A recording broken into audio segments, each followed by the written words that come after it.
because she was not on the mental health caseload. Right. And so I know probation, they were supposed to go and give them information regarding that, and they sent an email to the court.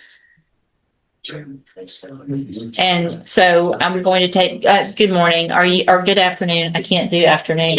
Are you Alita Miles? And so we reset Miss Miles' case for sentencing. This is 24 DCCR 2330, and Miss Miles is currently on probation. And a motion to revoke that probation was filed, and we were here, it looks like, February 24th, and Ms. Miles entered pleas of true to counts 1 through 4 in that motion. The underlying offense is tampering or fabricating physical evidence with intent to appear, a third-degree felony. And we reset, it was unagreed, and we had probation. Ms. Joseph is here with probation, find out some information with regard to whatever, I guess you could find out with regard to any type of mental health services or information. And it looks like she has not received any outpatient services with Spinal Tap, that they referred her to the outpatient clinic, but you did not see where she'd ever actually had an appointment. Is that correct, Ms. Joseph? Yes, that's from the mental health staff with Spindle Top. They said that she never showed up.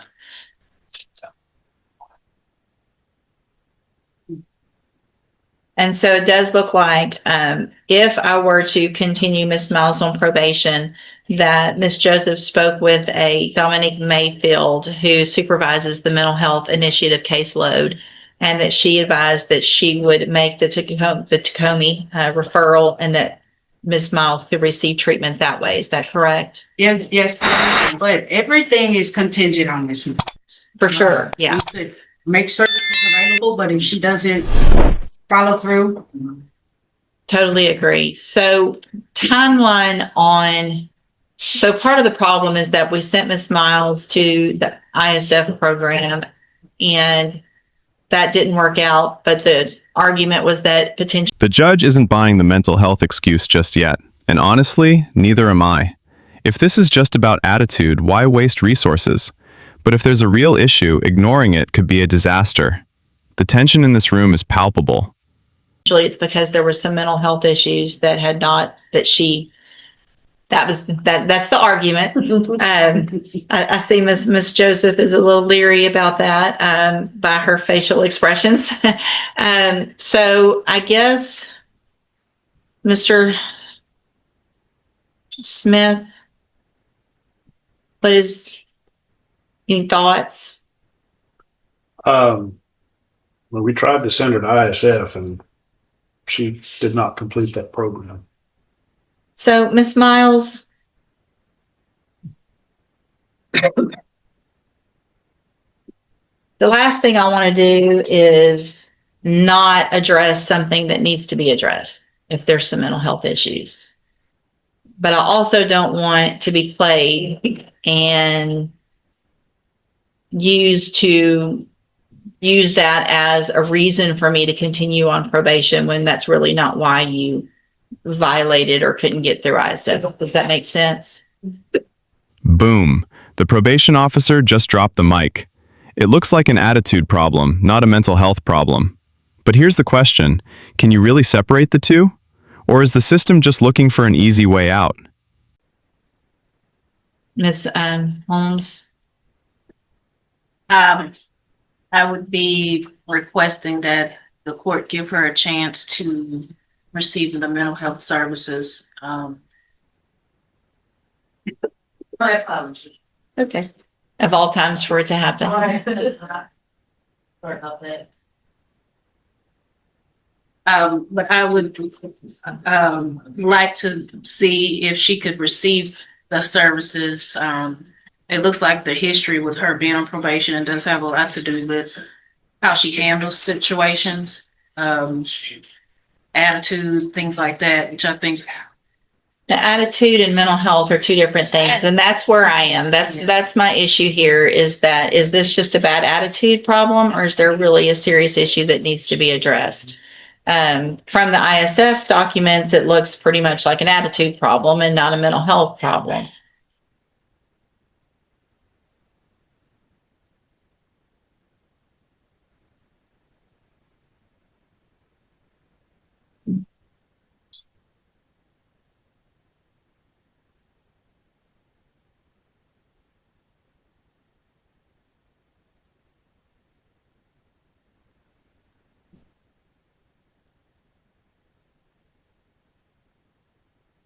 Ms. Joseph, anything to add?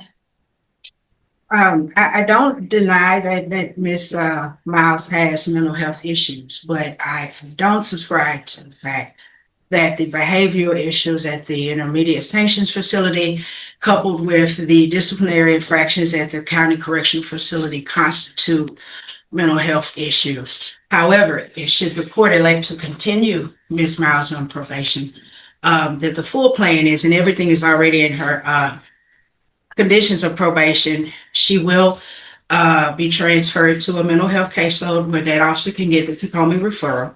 And if everything goes well, she'll be supervised on that caseload for a year. Then she'll come back to my caseload where she'll be supervised again for a year and to assess her progress before we transfer her to a regular felony caseload. All right. So here's what I'm going to do, Ms. Miles. And The judge just laid down the law, literally. 1 chance, 0 tolerance. If she messes up, it's prison. No ISF, no second chances. This is the moment where the stakes couldn't be higher. Do you think she'll turn it around? it probably could potentially be easier for you if I didn't do this, but here's what I'm going to do. You're going to have one opportunity at this. All right. And I want to make that very clear because Ms. Holmes is listening to me. Mr. Smith and Ms. Joseph knows that when I say this is your opportunity, this is it. If you don't take advantage of what I'm about to do, there is no ISF, there's no special needs safety, there's none of that. I don't want anybody coming back and asking me for any of that. It'll be a revocation and it'll just depend on what I decide to do based on the information that I have at that time, how long you go to prison. But you'll probably be going. Do you understand? So I'm going to give you, they're going to give you all the help you need. It's up to you to take advantage of it, just like Ms. Joseph said. So I'm going to find that you entered your plea on that motion to revoke freely and voluntarily. Find those counts true, find sufficient evidence to find you guilty and revoke your probation, but I'm not going to do that today. I am going to continue you on probation. I'm going to order everything that Ms. Joseph just said. You will be on the specialized mental health caseload. You will get a referral to the Tacoma program. They will explain all of that to you, and you will be required to go to every meeting, follow through with any medication. All of those are now court orders. So whether you think you need the class, the meeting, the counseling, the medication, at this point, I'm ordering you to do whatever they say is best for you. You will be on 0 tolerance. So what that means is that there's no, I just missed a meeting or I just missed something, give me another chance. 0 tolerance means 0 excuses. The judge isn't playing around. Every meeting, every medication, every rule is now a court order. This is her last shot. Will she take it, or will we be back here for a revocation hearing? Stay tuned. This is your chance. If you mess up, you'll be right back in here, even just with one mess up. Does that make sense? All right. Anything else, Ms. Joseph, that you think would be appropriate for me to order? I did want to clarify that upon her completion of the MHI caseload, she'll come back to high Yes. Okay. Then you'll go from the mental health caseload to the high medium caseload. That way you're not going from one super intensive to just kind of once a month. You're going to have a structured kind of step down process so that everybody can make sure that you're doing and everything you're supposed to, and that you're in a place where you're able to do that. Or if you need any further help, they'll get you that as well. All right. The disrespect and all of that, there's nothing that I can tell from any of the reports that I have that would show that there's some reason, mental health wise, for you to act the way you're acting at some points. Right. So that's not making you do some of those things. So I want you to be respectful to wherever you're going, the probation department, Spindle Top, wherever it is. You have to treat everyone with respect along that way, that path. Okay. I'm going to hand you the trial court certification. This shows this wasn't an agreement. There are some rights to appeal, but you can talk to Ms. Holmes about that. If y'all will sign that and give her the bottom copies. Okay. And I hope you take advantage of this opportunity. Okay. Good luck to you, ma'am. There he goes.